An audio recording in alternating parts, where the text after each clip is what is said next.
ആദിലെ നൂറ് അനുമോളും കൂടി സംസാരിക്കുകയാണ്. അപ്പം സാവുമാൻ ഒരുപാട് സപ്പോർട്ടുണ്ട് പുറത്തുനിന്ന് അനുമോൾ പറയുന്നുണ്ട്.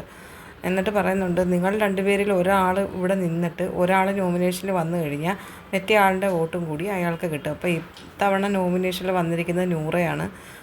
ആദില നോമിനേഷനില്ല. അപ്പോൾ ആദിലയുടെ വോട്ട് ഫുള്ള് നൂറയ്ക്ക് കിട്ടും. അപ്പം നൂറ സേഫ് ആകുമെന്നാണ് പറയുന്നത് അനുമോൾ.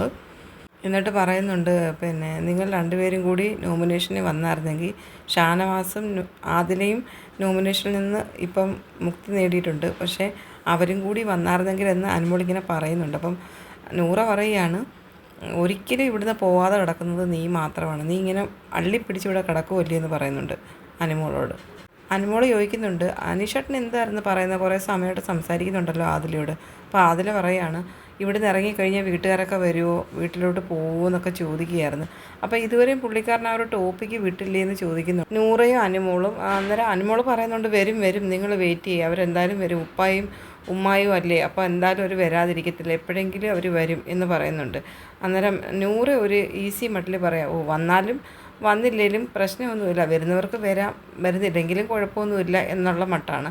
പക്ഷേ ആദിലയ്ക്ക് എന്തോ ആ ഒരു ഫാമിലിയെ പറ്റി പറയുന്ന സമയത്ത് അനീഷിനോട് സംസാരിച്ച് കഴിഞ്ഞപ്പം ഒറ്റയ്ക്ക് വന്ന് അവിടെ ബെഡിൽ കിടക്കുകയായിരുന്നു ആദിലയ്ക്ക് എന്തോ ഒരു വിഷമം പോലുണ്ട്. അപ്പോൾ ഇവർ ഈ ഒരു പ്രോഗ്രാമിന് ഇവിടെ വന്നത് പോലും വീട്ടുകാർ വന്ന് ഇവരെ സ്വീകരിക്കുമെന്ന് പ്രതീക്ഷിച്ചിട്ടാണെന്നാണ് ഇവർ പറയുന്നത് ലൈവിൽ. അറിയത്തില്ല ഇനി അവർക്ക് വോട്ട് കിട്ടാൻ വേണ്ടിയുള്ള ഒരു ഐഡിയ ആണോന്നും അറിയാൻ വയ്യ. പക്ഷേ ആതിരയ്ക്ക് എന്തോ ഒരു വിഷമമുള്ള കണക്കാണ് സംസാരിക്കുന്നത്. പിന്നെ പേരൻസ് വരുന്ന ആ ഒരു വീക്കിൽ പോലും ആതിരയ്ക്കും നൂറയ്ക്കും ഒരു പ്രതീക്ഷയുണ്ടായിരുന്നു, പേരൻസ് വരും, അല്ലെങ്കിൽ പേരൻസിൻ്റെ ഭാഗത്തുനിന്ന് വീട്ടിലുള്ള കസിൻസിനെ ആരെങ്കിലും വിടും എന്നുള്ളൊരു പ്രതീക്ഷയുണ്ടായിരുന്നു. പക്ഷേ അതും നടന്നില്ല. അപ്പോൾ അതുകൊണ്ടുള്ളൊരു വിഷമം ആതിരയ്ക്കുള്ളതുപോലെ തോന്നുന്നു.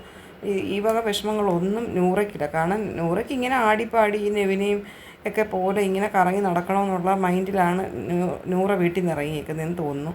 അതുകൊണ്ട് നൂറയ്ക്ക് പോകണമെന്നുള്ള മൈൻഡേ ഇല്ല, അല്ലെങ്കിൽ പേരൻസിനെ കാണണമെന്നുള്ള മൈൻഡും നൂറയ്ക്കില്ല.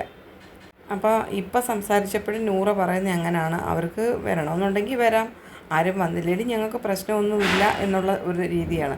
അപ്പോൾ അതിൽ പറയുന്നുണ്ട് അങ്ങനെയല്ല, എപ്പോഴെങ്കിലും അവർ വിളിക്കുമെന്ന് പ്രതീക്ഷിക്കും.